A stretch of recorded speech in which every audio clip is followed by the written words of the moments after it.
Great, thank you. Welcome everybody, and thank you for being here. We may get some more people drifting in. I think we had I can't remember the exact figure, but about 30 people sign up, and you normally get about half of those who turn up in person. So we may get some more people drifting in, but if not, we've got the perfect number for the conversation we had.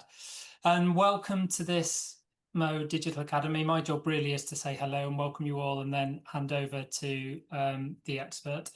The expert being Keeley, and this is the third of the MOE Digital Academies that Keeley's led around marketing and branding and client acquisition and a whole range of other topics.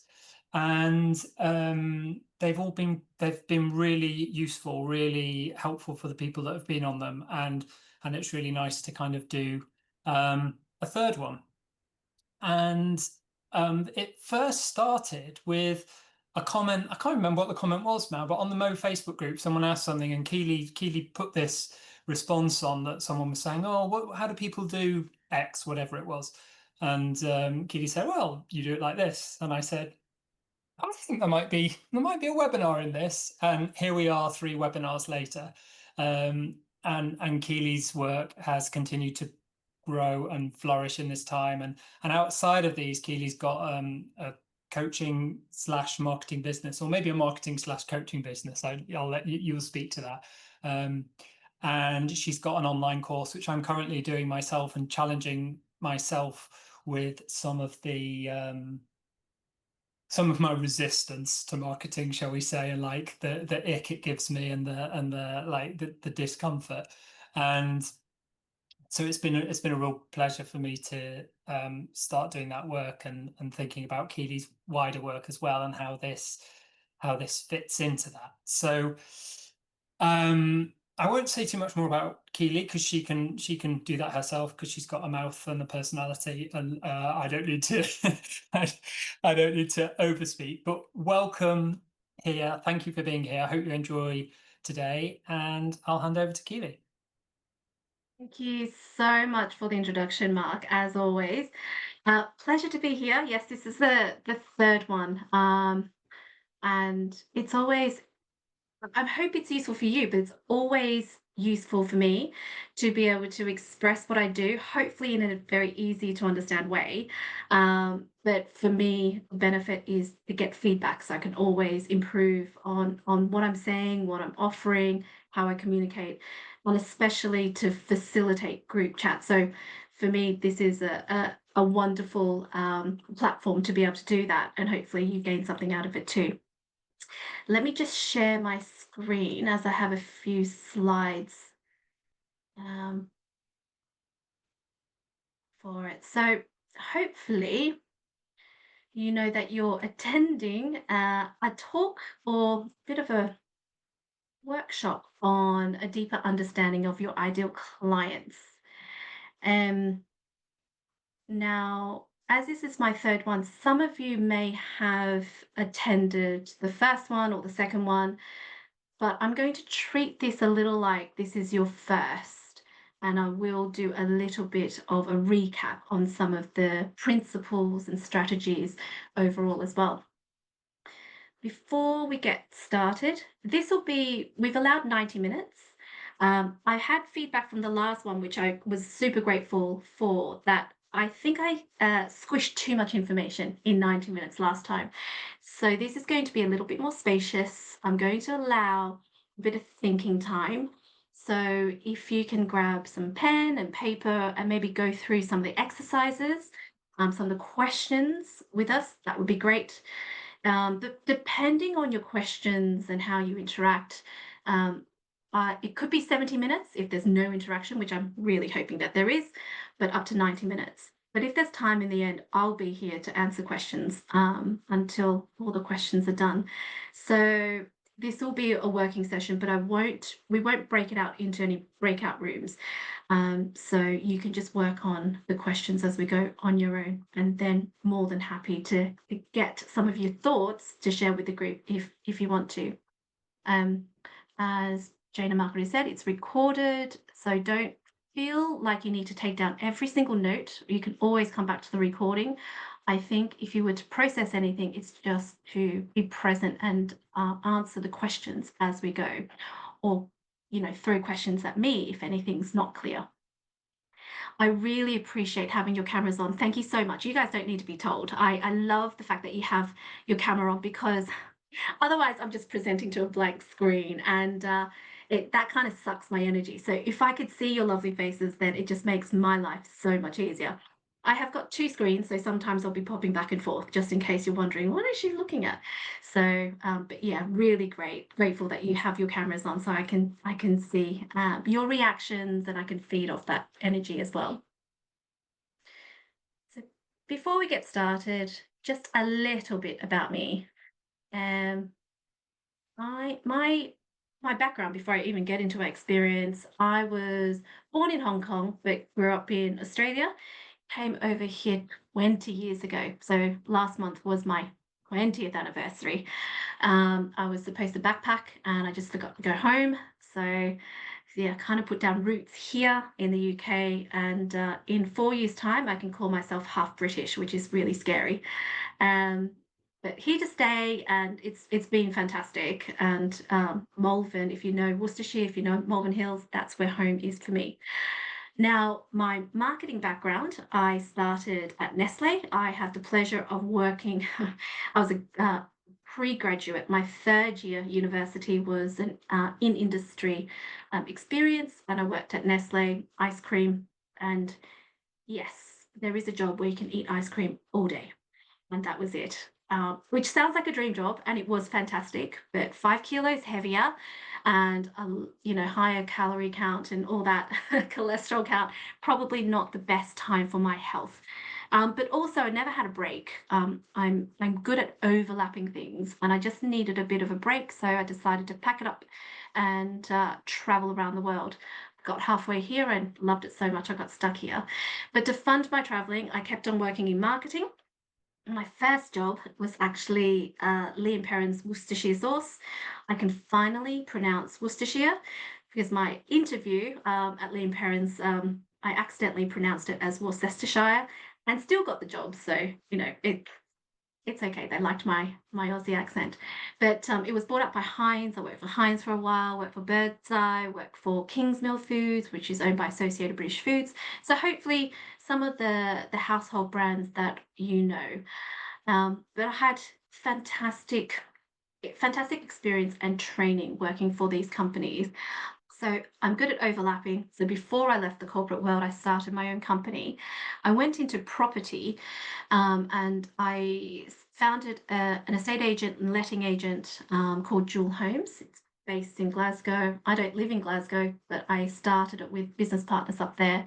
It's still going strong. I have exited Jewel Homes in 2021, but it's still going strong, which I'm really proud of. But it just wasn't really for me. I'm grateful to have that experience, that I can now help you with your businesses, that you don't have hundreds of thousands of budget to be able to spend like those big brands. And you don't need to either. It's about being creative and also being focused. And in order to be focused, you need the strategy and the plan to do that. And that's what we're here to do today.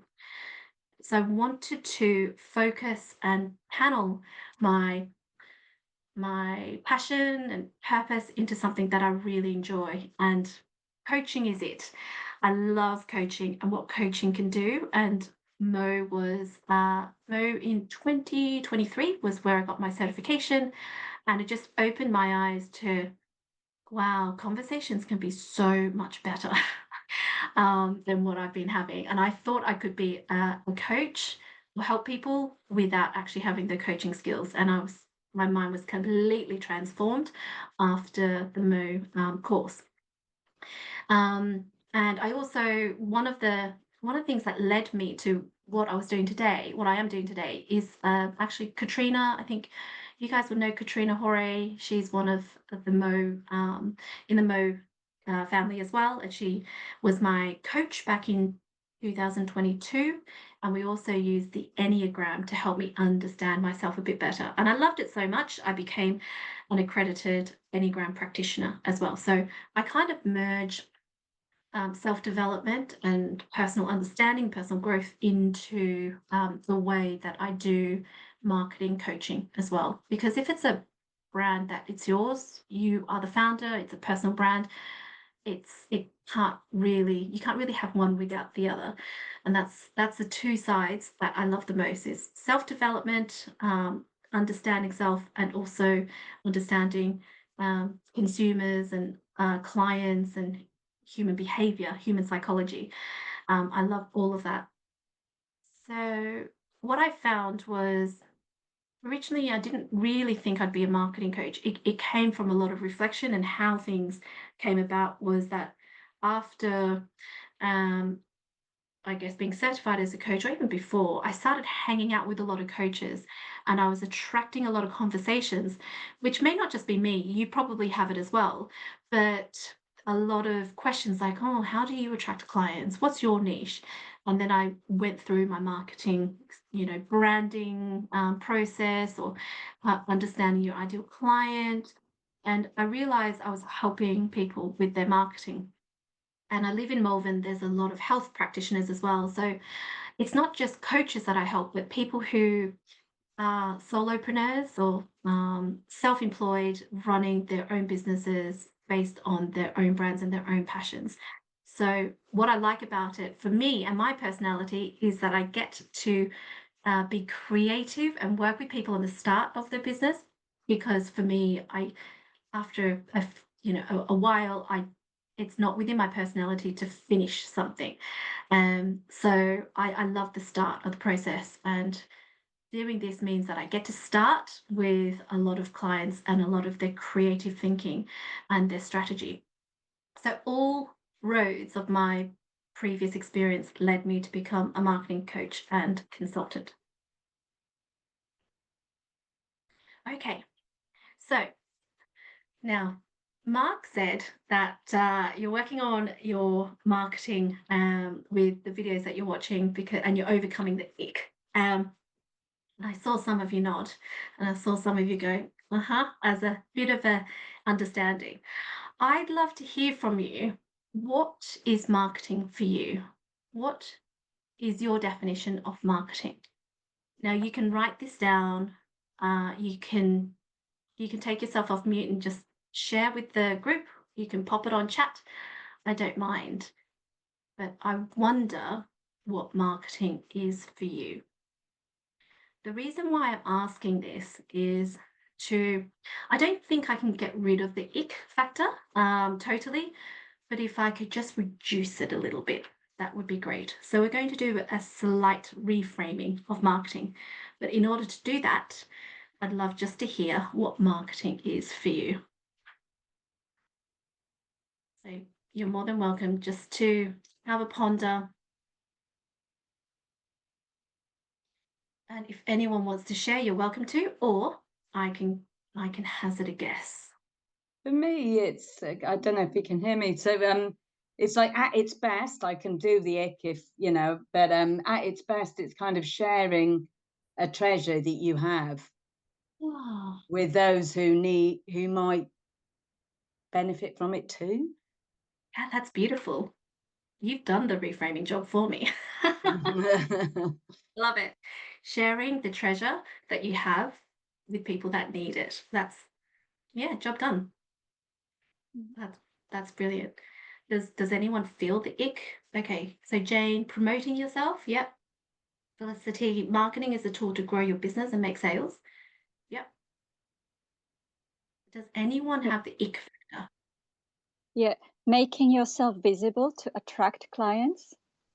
Yeah, making yourself visible to attract clients. Yep, definitely. I'm a very visual person, so I wrote that it's a first port intro to who I am and my professional personality.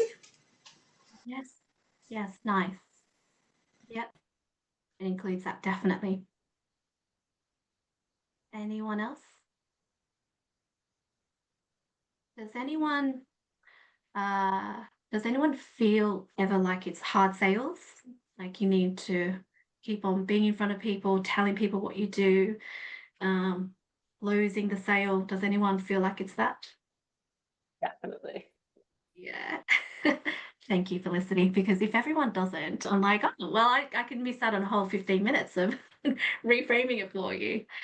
But no, that's where most of my clients actually are. They feel like, I don't know, the image comes up as a you salesman, especially if you go to a networking meeting. I'm 5'1", so very little. And if I go to a networking meeting, like I did yesterday, and 6 something guy comes around and just talks at me, I'm like, oh, I want to escape. And that's the kind of feeling I don't want when it comes to marketing. So if we just take a moment just to sit in that discomfort. So how do you feel about it? Now, not all of you feel like this, like, please don't see me. Please just magically know about what I do, and hopefully other people could tell other people about what I do and have recommendations, but I don't want to talk about myself. I don't want to be out there kind of selling myself. So if that is a feeling that you have, or a part of you that has, I'll just spend a little bit of time, and a lot of you've already captured this. So what if marketing's role is to educate? Has anyone come across, and I'm not talking about coaching, let's step outside of coaching for the moment, but has anyone come across, say, anything you've been considering to buy, and maybe a medium-sized purchase, so not something at the supermarket, for example, a medium-sized purchase that you have bought because you feel like you've been educated about it?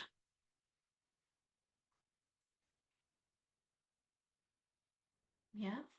Mark, you're nodding. Anything in particular recently? I was thinking about Disney Plus. Yeah. Like, I've been educated that there are things I am interested in and want to see on there, and so Yeah. I wasn't.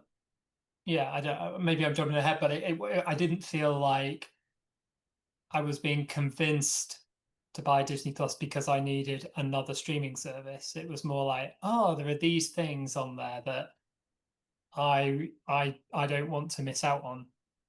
Yeah. Yeah. Yeah. No, that's a fantastic example. Yeah. So they didn't feel like they were at you, trying to sell at you, but just educating what's available. Hmm.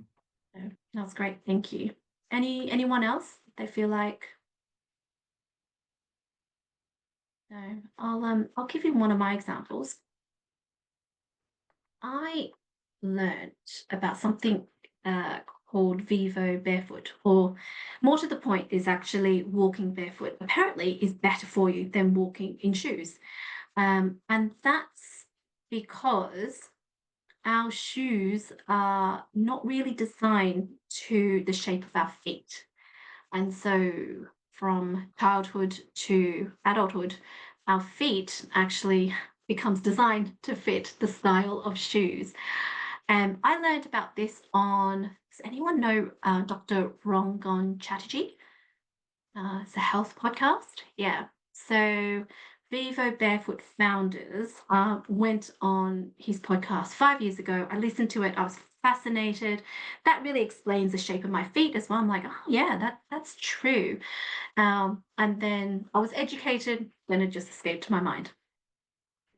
So that was something I was educated on. I didn't make the decision to buy it, but it really stayed in my mind, especially at that point. I was into running and a lot more health conscious.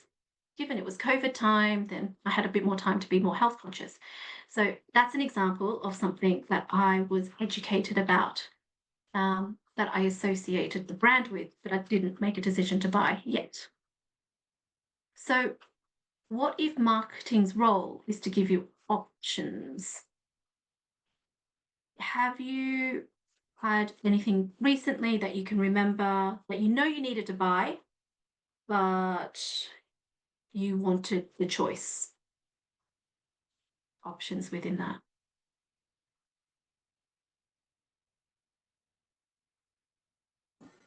Yeah, I've been looking into projectors for my training facilitating position.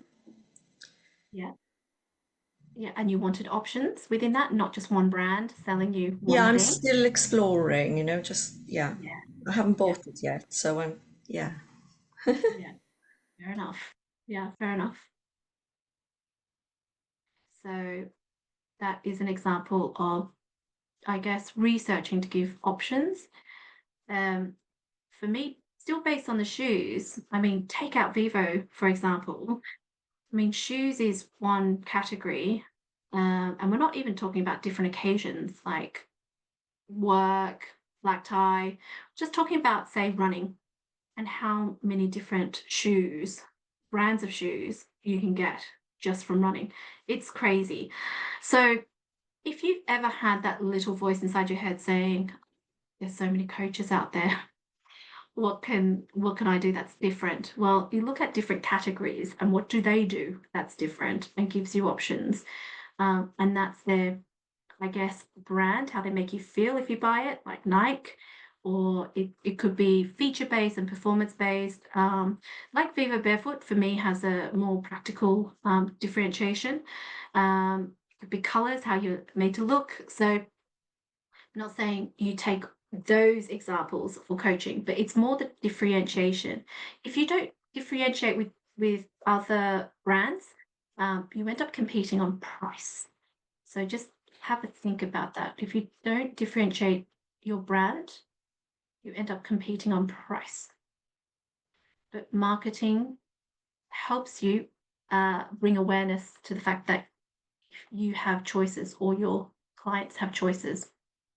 So this is probably more in the same vein as coaching. What if marketing's role is to help people?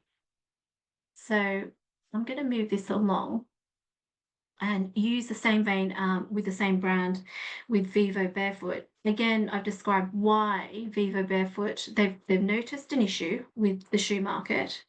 They understand what is actually important for feet and therefore actually posture, your skeletal health, if that's a word.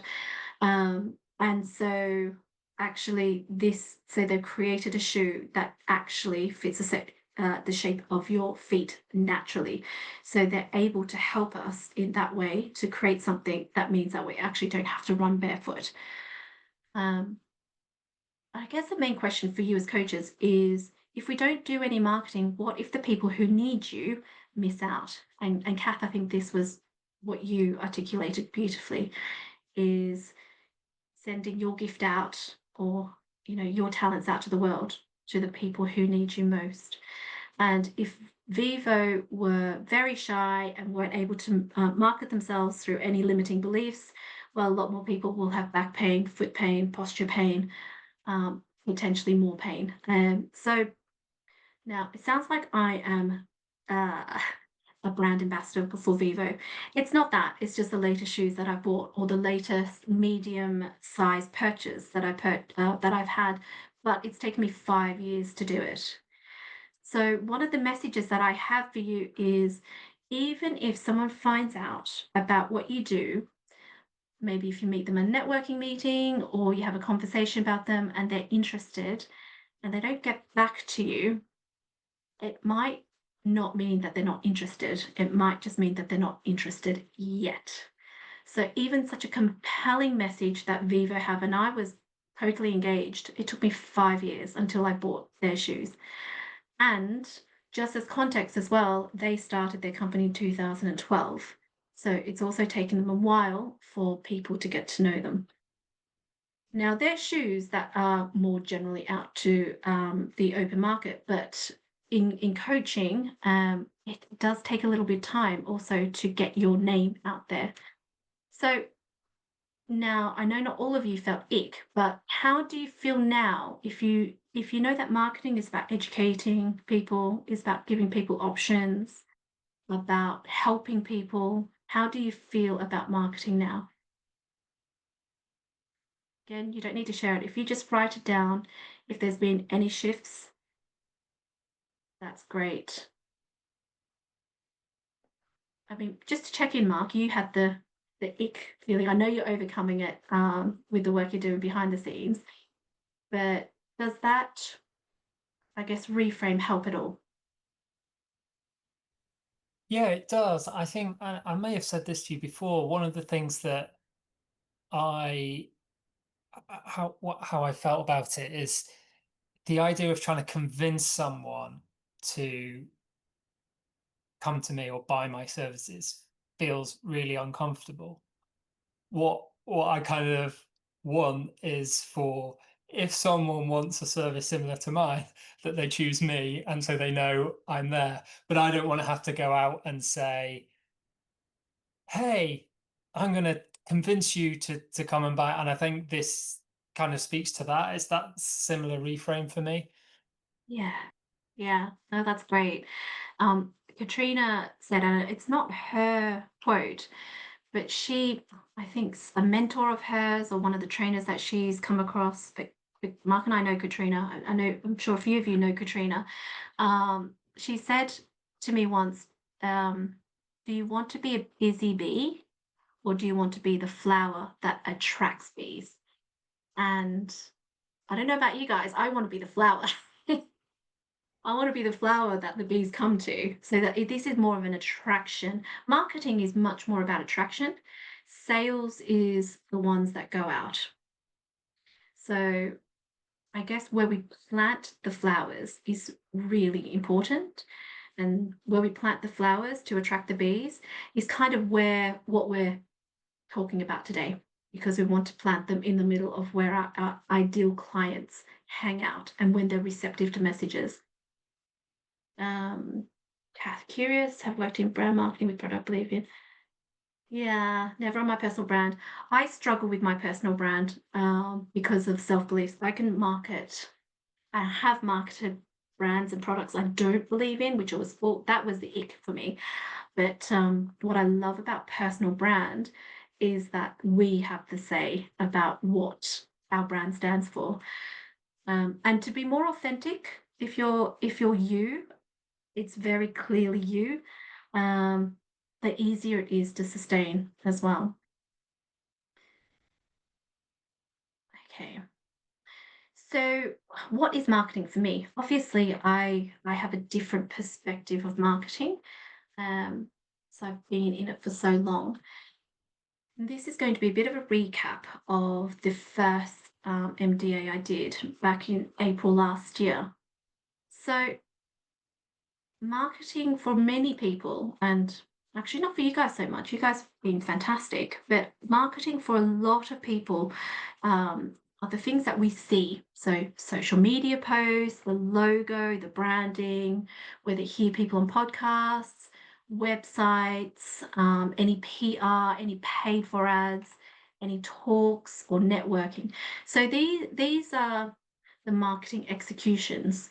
Another word we can call them are touch points. So where does your ideal client actually get touched by your brand, by your message? So these are marketing executions, and a lot of people start here because that's what they know. And a lot of people start here because social media is free. Social media posts are free. And actually, it's a great place to start. But before we do, what do we say? What does our branding look like? What's our strategy? What are we offering? And that's the marketing strategy. And this is where my services are, where my offerings are. Not so much the executions, but once you have the marketing strategy and the thinking and the plan, the executions come a little bit easier. And then you can focus. You can really focus on which ones actually work rather than just trying all of them. So what sits within our marketing strategy? It's our brand. Quite a lot goes into our brand. It's our clients. You could do market research. It's finding your niche, your speciality, refining your offering, what your price strategy is for your offering, and also what's your brand proposition. Brand proposition is literally a couple of lines that summarize what you do, who your ideal clients are, and why they should choose you. But today we're going to be focusing on clients, our ideal clients. This is also a slide that I've stolen back from April last year, is that the marketing strategy I see as a bridge. So on the one side is your brand, on the other side is your ideal client. And how do we connect the two in the shortest way possible? So we're not talking about a windy bridge.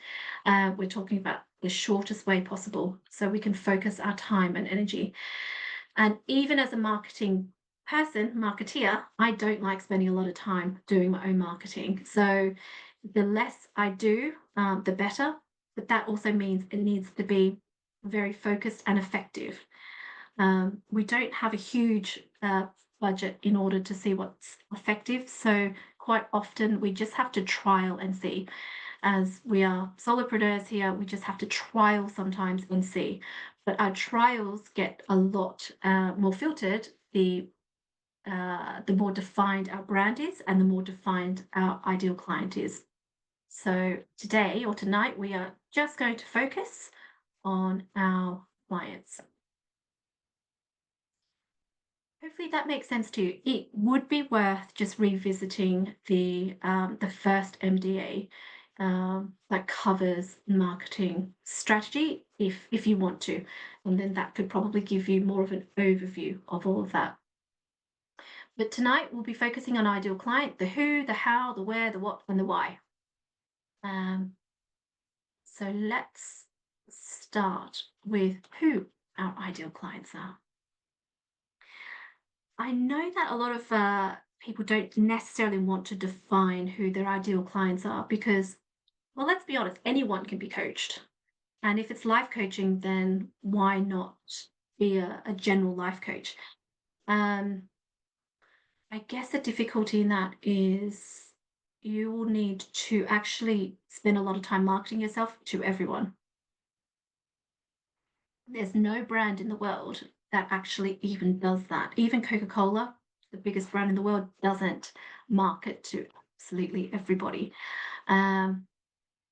We need to be more specific with who our ideal clients are, and then if we use this analogy of a target and it's playing darts, we're constantly trying to hit the bullseye, right? So our messaging is constantly trying to hit the bullseye.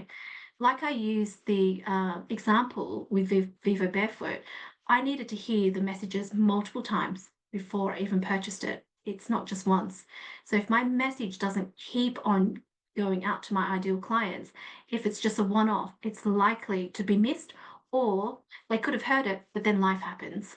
So just think about outside of coaching, outside of you as a coach, how many times do you need to see something before you buy it? And that's where we want brand awareness and multiple times that people see it, your ideal client seeing it. So they're reminded if they need a coach, then you're top of mind. So I guess one of the reasons is people don't want to define their ideal clients so much is, well, how niche do you go? What about other people? What about if they're not within my ideal client? That's absolutely fine. Just like darts, you're trying to hit your bullseye. Sometimes you get the secondary ring, and that's all right. That's pretty good. Sometimes you get the tertiary ring. That's all right. That's pretty good as well. So if your message actually attracts secondary and tertiary clients, it's your choice whether you accept them or not. But one day, imagine if your message keeps on hitting your ideal clients and your diary gets filled with your ideal clients, then you could say no to your secondary or tertiary. So that's the purpose. It's not to say, no, you can't coach anybody else. It's just to make sure your marketing is focused on constantly trying to attract your ideal client. So we're going to work on understanding who they are, who our ideal clients are. You might find at a later stage as well, using the same questions, you can work out your secondary and your tertiary clients as well. Tara, no problem. Thanks for joining us. Okay. So, have you guys heard of demographics? Yeah.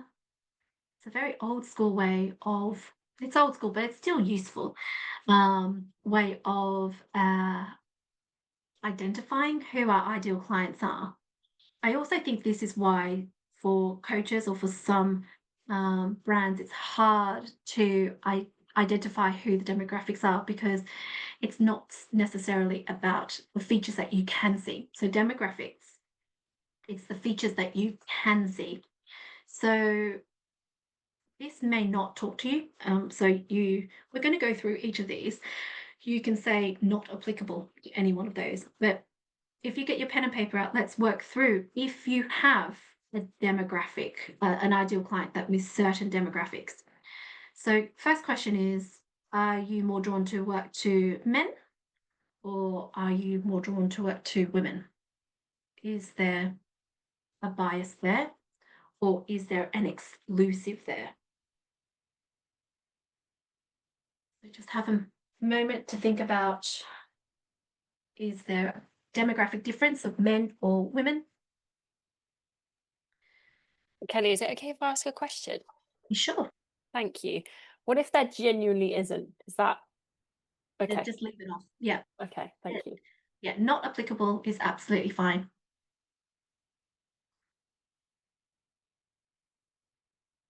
Is there an age range? Is there an age range? Even if they're adults, even if they're all adults, then put all adults, because then it excludes kids. If they're kids, maybe a certain age range within kids. Are you more drawn to working with younger kids, teenagers? Again, if there's, if it doesn't talk to you, if there's no age range, then you can leave that off, no problem. So I just want to ask if that's okay. Yeah. I used to drawn because in my mind I kind of went away from what I would want to. So when you said drawn, there was almost an immediate answer. Would you say that would be? I don't know if that was intentional or if it was like just me in my mind. But the way you said drawn immediately gave me an answer as opposed to what I would want, because then I kind of feel like, well, I don't really mind. So is that something to think about, or? So can you give me, are you happy to share that example, who you want to work with versus who you're drawn to work with? What's the difference for you? Only So if you're happy when to you share. said drawn, I immediately thought of females, but then I do coach both male and females because I just feel that that's where what kind of my preference is. But as soon as you said drawn, my mind knew almost immediately. So if I'm thinking of a niche, would that be something for me to think about? I think it's something that maybe I should consider, especially now that I'm doing the course. So, or there's no, you could do both. I mean, I have been. You could definitely do both, but one could be bullseye and one could be secondary. Yeah, okay. If you're more drawn to working with females, maybe your bullseye would be working with females.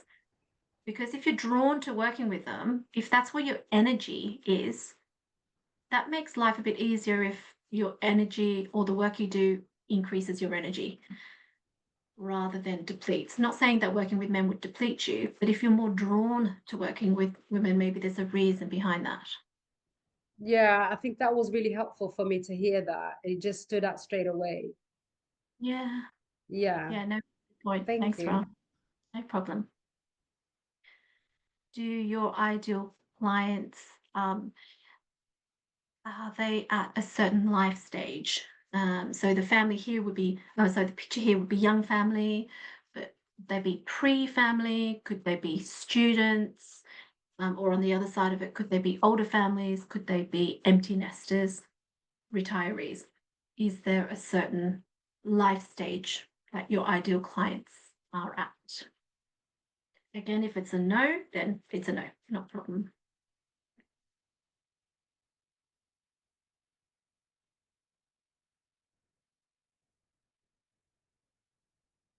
If your service is face-to-face, do you have, do they have to be within a certain radius of you? So is there a geography limitation or border for your demographics?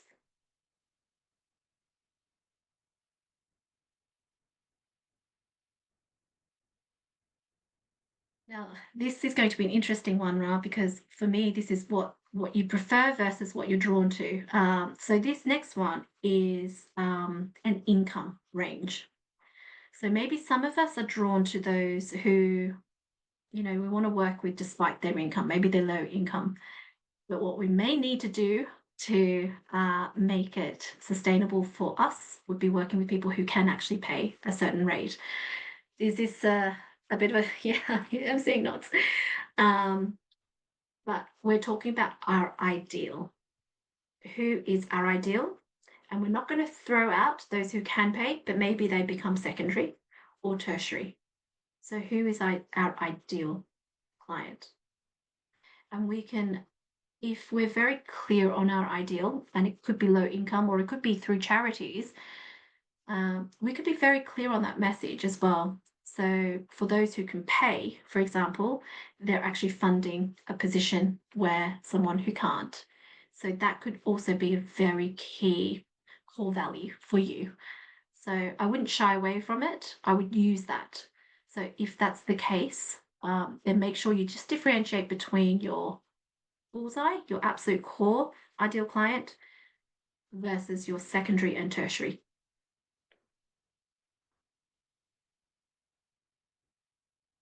I saw a few nods.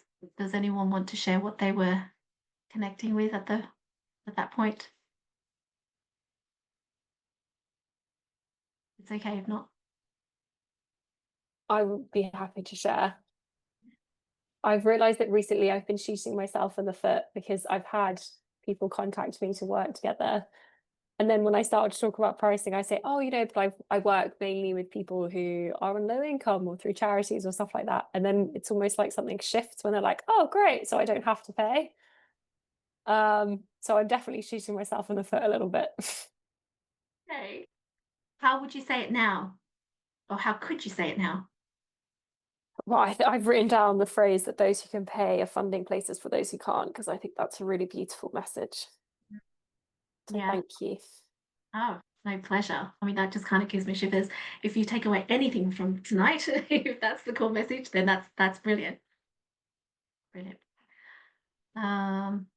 Okay, final point on demographics, although this is not the exhaustive list of demographics, but final point on demographics, are they a certain career, is a certain job that they do? Are they an executive? Are they blue collar? Are they white collar? Are they carer? Is there a certain, I guess, career that they have or job that they do?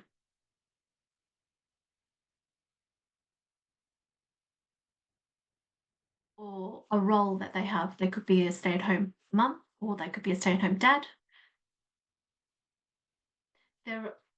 It's easy enough to search a list of demographics online if you want to work through more of that. But these is just 6 of the demographic criteria just to get you started.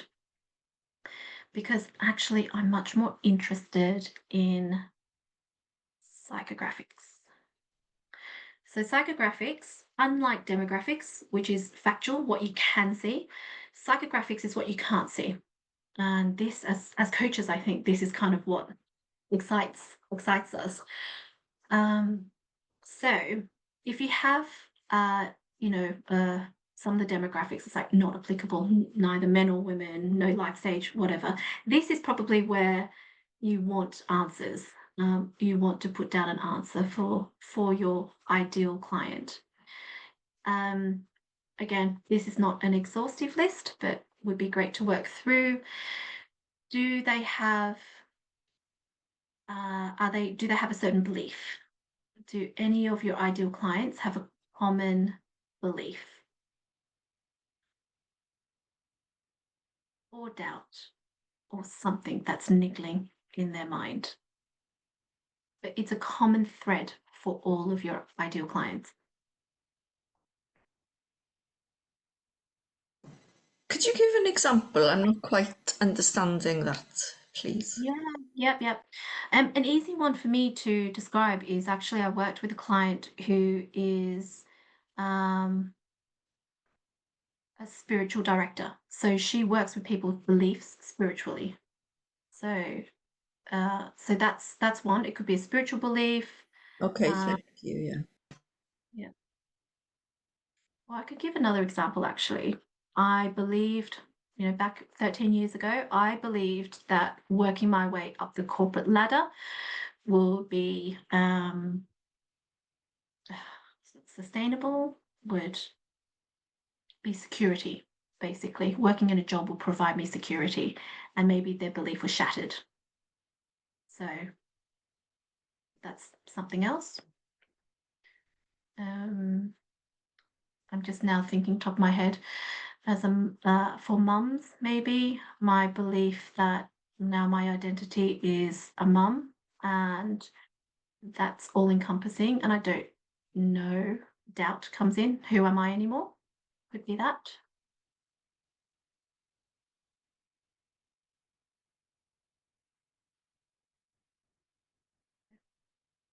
Just going to move on to core values.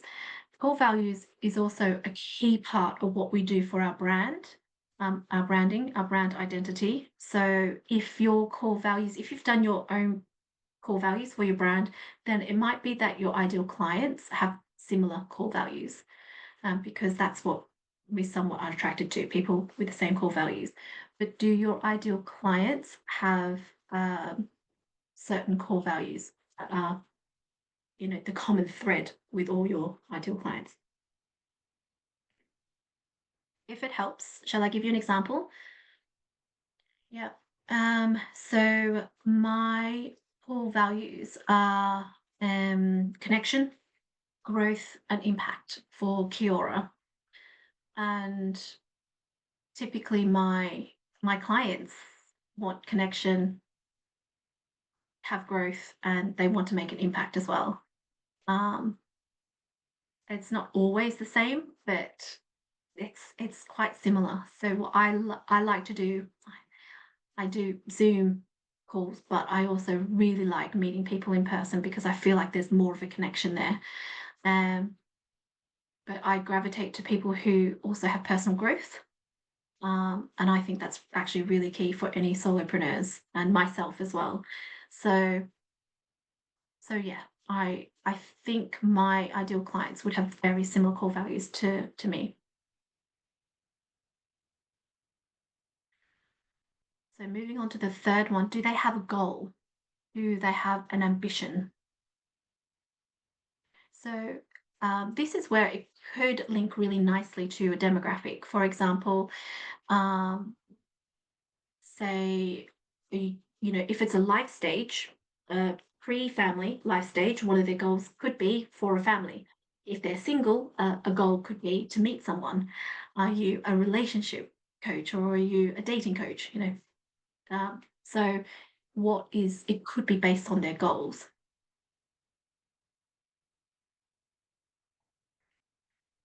The fourth question is, do they have a common interest? Do they have a common interest? Is it like this very fit and sporty yoga lady doing a beautiful pose on the beach? Are your ideal clients yogis?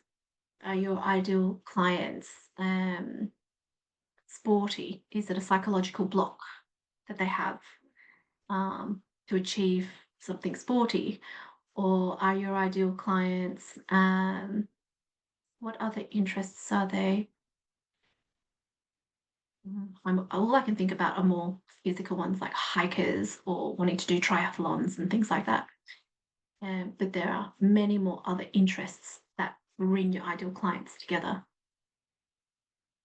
I know. Are your ideal clients course junkies? That they constantly do courses and they're not taking action to do something. That's one of the things that actually my ideal clients tend to have, and it's not a conscious thing that I bring up, but actually I do see that a lot, that my clients love growth, but they love to sign up on a lot of courses as well. Is there a personality trait that your ideal clients have that are similar? I put introvert, extrovert here, but it could be other things. What personality traits may they have that could be similar, or what challenges may they have? So the last question is, what challenges might they have? For me, my ideal client are the ones who have a passion, a purpose. The challenge is overcoming the difficulty of bringing themselves out to the world. That's the challenge that I'm helping them overcome. Just keeping one eye on time. So just going to move on. Hopefully that's given you some thoughts, something to build on for your ideal clients. Now, sometimes your ideal client, so the person who's going to experience you, is not the decision maker.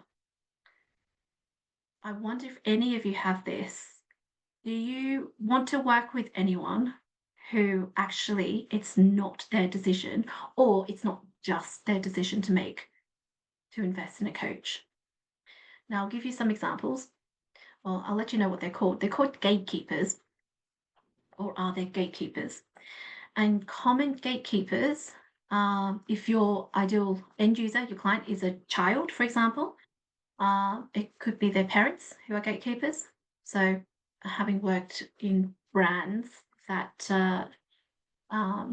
that have, ice cream, for example, that children eat, the gatekeepers are parents.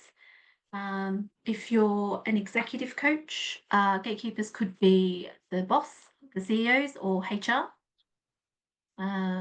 If you're working in a space where it's, say, next step from therapy, could your gatekeeper be therapists? And obviously, they're not the ones who make the decision for your clients, but they go a long way. If their recommendation is there, it goes a long way to helping them make the decision. Or other healthcare professionals. Would your gatekeeper be other healthcare professionals? In some instances, I hear that the gatekeeper is the spouse, typically the one who maybe is the breadwinner. And if you're managing funds as a household together, you might just need both of you to agree on it. So we thought the job was easy once we've understood who we're actually targeting, and now we might have two targets. So we do need to speak to the decision makers, or those who are key in making the decision, as well as the your actual ideal client. Do you think you have any gatekeepers? You may not. I had a client who wants to do more executive coaching, and actually the gatekeeper there is HR, and it's then the CEO signing off on. So it's actually two gatekeepers there. Right. So as an example, and something just to keep in mind. So I think really importantly is why. Why do your clients need a coach? What does your ideal client need coaching on? And this is probably what ends up forming your USP, your niche. Is there something in common?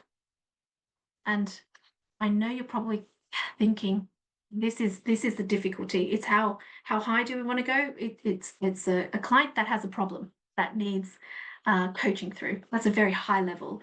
Down to I had a client, and I'm sure she doesn't mind sharing, where she's experienced childless not through choice. So her ideal clients have an issue where they're not feeling like they can talk to many people because they don't feel like they're understood. So it's kind of down to here. So it could be as high as generally any problem down to something very, very targeted. But we sit somewhere more towards the middle and more targeted as your absolute bullseye. So what does your ideal client need coaching for? Or if you have gatekeepers, what do the gatekeepers think your ideal client needs coaching for? This is where HR or managers will be like, my team needs coaching. And sometimes, who you're coaching doesn't actually sign up to it. You actually need both to sign up to it.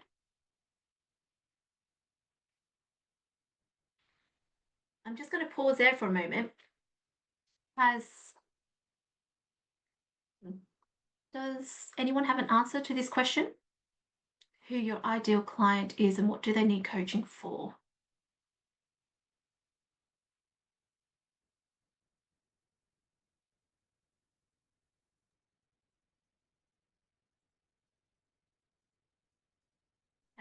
I could make a suggestion from my side. Mine tend to want greater fulfillment or to achieve greater fulfillment and effectiveness at work. At work. Yeah, brilliant. Brilliant. Thank you so much for sharing, Kathy. Great. Welcome. Kath, did you put yourself off mute? Share. I was just wondering because I'm still just about to do the assessment on Monday, so I'm really early in this process, you know, with Mo. But I was just wondering if my curiosity kind of and my kind of experience lands well with something around, you know, when something significant has happened in a life and you require sort of confidence rebuilding, something around that, like big transitional wastelands and Yeah, sort of rebuilding, like initiation from there, perhaps. yeah.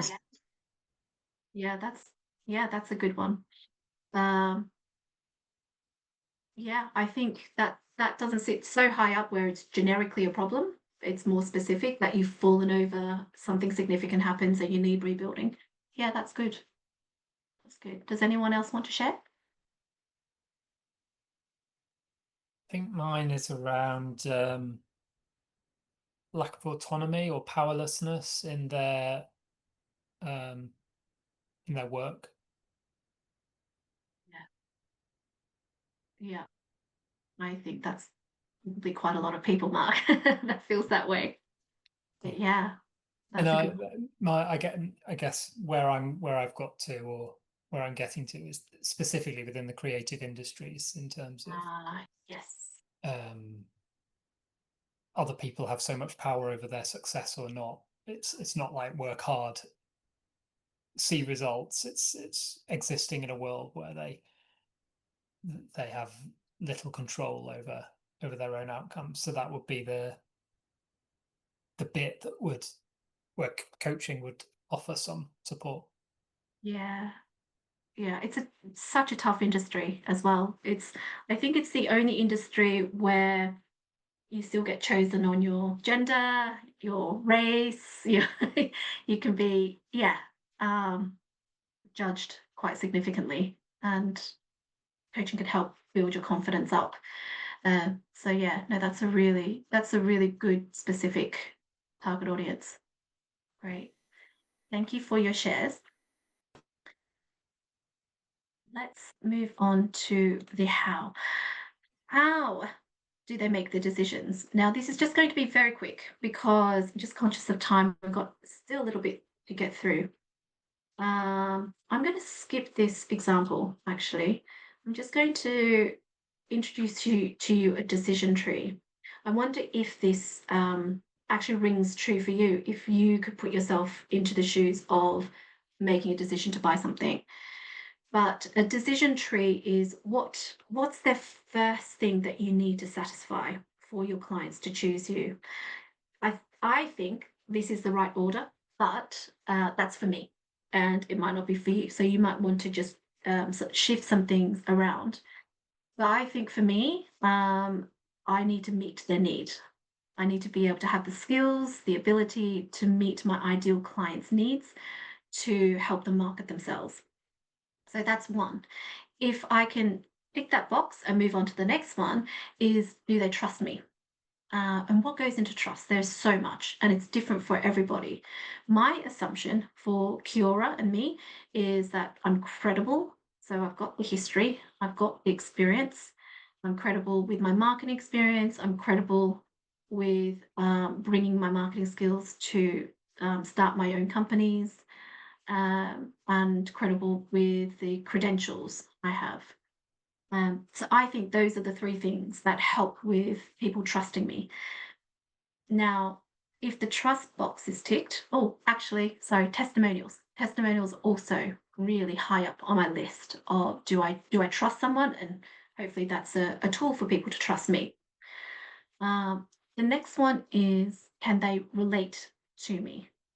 if it's a one-to-one service, especially coaching, is, you know, you kind of have to like the person, and that's why we do chemistry calls or discovery calls. But can you relate to the person? That also comes in in terms of your ideal client. Have you are you in a position that the ideal client can somehow relate to you? Now, Mark, I think you've chosen the creative industry because you were in the creative industry. Am I right to say? Yeah. So I've chosen marketing coaching because I have a marketing background. You know, is there anything in the past that your ideal clients could totally be like, oh yeah, well, you've kind of gone through it too. Now we know as life coaches, we don't need to. It's we're holding a container for people to think, but still in the decision-making process, if they relate to you and if they feel like they like you, they're more likely to choose you. Interesting, isn't it, that price for me is an absolute top priority for a decision, because even if price is affordable, if I don't meet their need, if they don't trust me, if they can't relate to me, I don't think they're going to choose me. And actually price is only, it's not really price, it's value for money. So if we talk about value and how much benefit that they can have from coaching, price seems like it's not as important. So it comes back to meeting the need, trust, and can you relate to them? So the benefits that they have. So have a think about how we can help our ideal clients understand what the benefits of coaching are, and coaching with you would be. Accessibility. I think Zoom makes everything more accessible these days, but I know some coaches want to do face-to-face. Some of my other clients that are in-person treatments, for example, need to be accessible. So there's a geographic radius for them. So accessibility, it's not just geographical, it's also time. You know, if your ideal client are, say, working, but so they're 9-to-5ers, I guess these days could be probably longer hours, but you can only work 9-to-5, maybe you're not accessible. So then that's a decision as well. So maybe that could be even higher than price, actually. If you're not accessible, then the decision's made. So how could you make yourself more accessible to your ideal clients? And if they're still unsure, if the trust isn't completely there, maybe offer a low-risk trial. So taking you back to the Vivo Barefoot, I finally bought it because they have a 100-day trial and a return policy. I can actually wear it. I don't have to just wear it in the house. I can wear it wherever I want and return it muddy. They'll take it back. So that made my decision for me. So, and guess what? I'm keeping them. So what's your low risk trial? How could people experience you? And that's not to say give away coaching sessions. It could be, or it could be low risk, could also be, how do they experience you? Is it through a presentation like this, or is it through a group coaching podcast? If they get to know you and hear about you and, you know, understand what you do and they can relate to you, maybe that takes away the risk as well. Just pausing there for a moment. Does anyone have any thoughts, aha moments? So a few people nodding away. Can you relate? I can just see you guys, so you can just nod. Can you relate to any of these decision criteria? Yeah, great. Especially when you're the buyer, right? So again, think about your ideal client and how they make decisions. So I'll let you take that one away to think about. Okay, so we know who they are. We know why they need you. We now know how they make the decisions and what's the most important criteria. How in the world do we reach them? I would suggest, now you have an ideal client, sometimes we say, create an avatar, give them a name. That's if you want to, but we're going to have to imagine ourselves living in a day, typical day or week. Because sometimes their weeks, if anything like mine, I don't have a typical day. So a day, a week, or even a month. If I'm your typical client, I think a month would be better because I don't have a typical day or a typical week. But if your ideal client is, say, someone in a job, then a typical day would be good. If someone's self-employed, maybe it's a typical week. So this is a great way just to understand when are they actually receptive to messages. So, feel free to steal any of these, adapt them as your own, but wake up certain time, say 6 o'clock, do a little bit of a workout, have breakfast, but while they're having breakfast, they're scrolling on the phone. Now the question is, what are they scrolling? What is your ideal client scrolling through? I think first thing in the morning, if it's my ideal client, probably podcast to listen to while they commute to work, or an audio book. But maybe first thing in the morning, they're more receptive to learning, so maybe more of a podcast. So maybe consider, if it's a podcast, maybe consider going on podcasts. So when they reach work, they work, and then they have their morning break and chatting to colleagues. They may have meetings. Lunchtime, they may be eating with colleagues, but maybe they are on their laptop. Probably, what are they doing? Maybe on LinkedIn, maybe reading Mark's posts on LinkedIn, or maybe looking for a holiday. So what are they doing at lunchtime? And then they go back to work, and then they're commuting home from work. They're probably listening to something that relaxes them after work, maybe music, maybe another podcast that's a bit more lighthearted, maybe an audiobook. But they stop for a drink with a friend before they go home, where their lovely husbands are cooking them a meal, and then they relax in front of TV for a few hours. However, I don't think any of us just watch TVs these days. Are you in front of your TV also scrolling like me? So what are they scrolling through?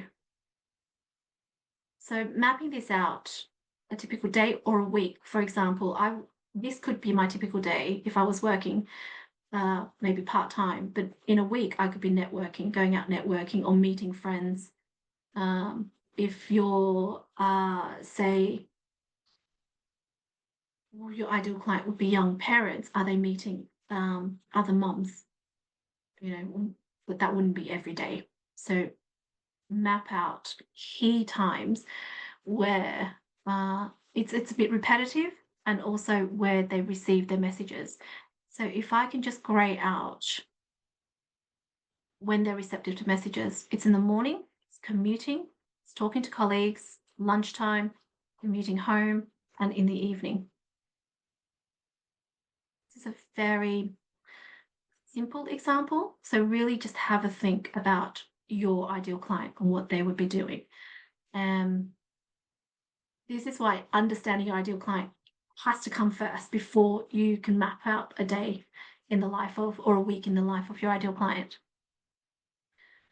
So once you know when they're receptive to messages, and for example, if they're on LinkedIn, you may want to do posts at a certain time. You may want to target some podcasts if you know they're listening to podcasts. I mean, obviously, if they're listening to Diary of a CEO, good luck paying for the advertising on that. But if they're listening to something else, for example, I listen to coaches podcasts, why not try to get onto a coaches podcast and be a guest on the coaches podcast? So things like that, where you can reach your ideal client. Again, we're not talking about TV advertising, but maybe when they're flicking through Instagram, that's where you are as well.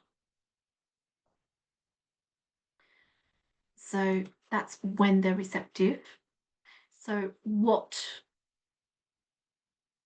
media are they consuming? So after you are able to map out a day in the life of, what media are they consuming? I mentioned a lot of social media in there. So is it clear from your ideal client? Are they likely to be on Instagram, Facebook, LinkedIn, TikTok? I'm too old to know the rest of them. or something else, maybe not social media. My goodness. If it's not social media, then if they're having coffees, certain cafes, if a cafe hosts a lot of young mums and they are your target market, could you have a leaflet on their notice board, or can you leave cards there? If one of your gatekeepers would be GPs, for example, and I've been told this is very difficult, but just as an example, they put lots of notices up in the waiting room, and sometimes the wait is quite a while. So could you put a notice up in the notice board in the waiting room? If they go to, for example, if one of their interests are going to gym, could you put a notice up, poster up on the gym notice board? Things like that. Where are they consuming media and what medium would that be? So it doesn't always have to be social media.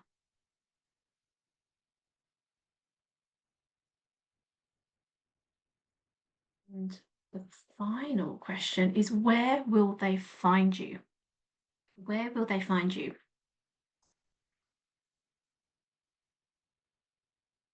So we're going to use a tool called the client journey. I'm going to show you mine. So hopefully this gives you an idea. But before I go into mine, I'll just reiterate using the example of Vivo. So the first time I came across the brand was on a podcast. And then I probably, thanks, Jane. Yes, this is the last tool. So wrapping up. So the client journey. So for me, podcasts, then I checked out their website because I Googled them and checked out their website. Of course, they're going to be on my Instagram and Facebook feeds. And then a few years later, I heard them on the Diary of a CEO podcast. And then I went to check their website again. And then I finally made a purchase after a lot of research, probably the most research I've done in a long, long time, which is why it's still very fresh in my mind. So for Kiora, typically I start with a presentation, which is where most people meet me for the first time. I've been on 2 podcasts. A couple of people have come through from the podcast, or I haven't done it tonight. Sometimes I send people a link to the podcasts so they can experience me a bit more there. I go to networking meetings, so they can meet me from networking meetings. I sometimes very fortunate to have recommendations and referrals. But before they make a decision, some people follow me on social media.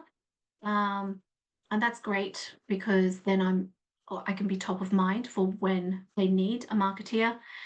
And then when they've made a decision to go, oh, okay, actually I need some help, then it's the website. So I know I need a website just to show all the offerings I have and why choose me and all that on the decision making tree.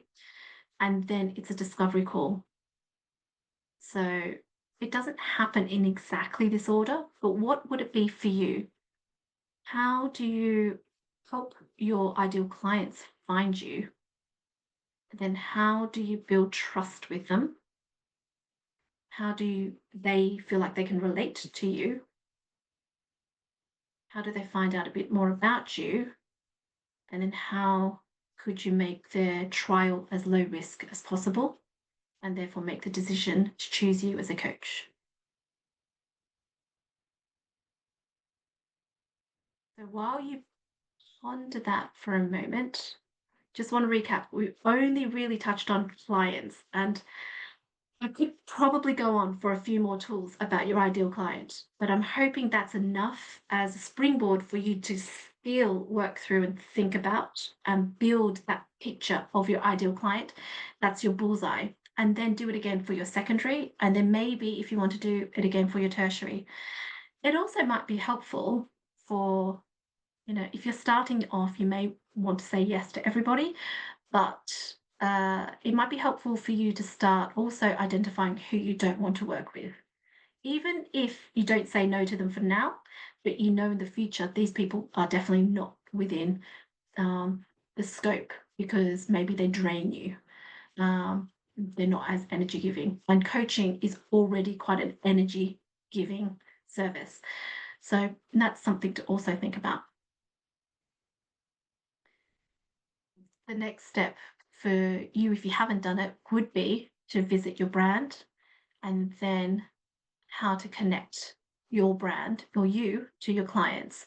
And the marketing bridge covers things like your service. So it could be just one-to-one coaching, but again, it could be also group coaching. It could be training, you know, it could be other offerings. So your pricing strategy, the media, which we've already touched on, but also the message. What do you actually say to your ideal clients, and how they reach you? So the marketing is how you connect you and your ideal client together. And that's it. And okay, 9 minutes left.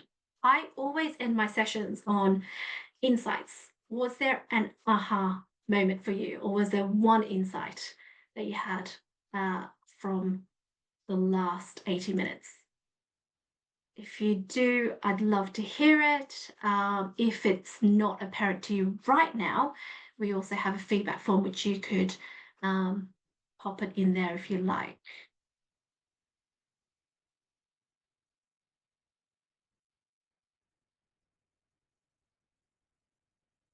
Brilliant.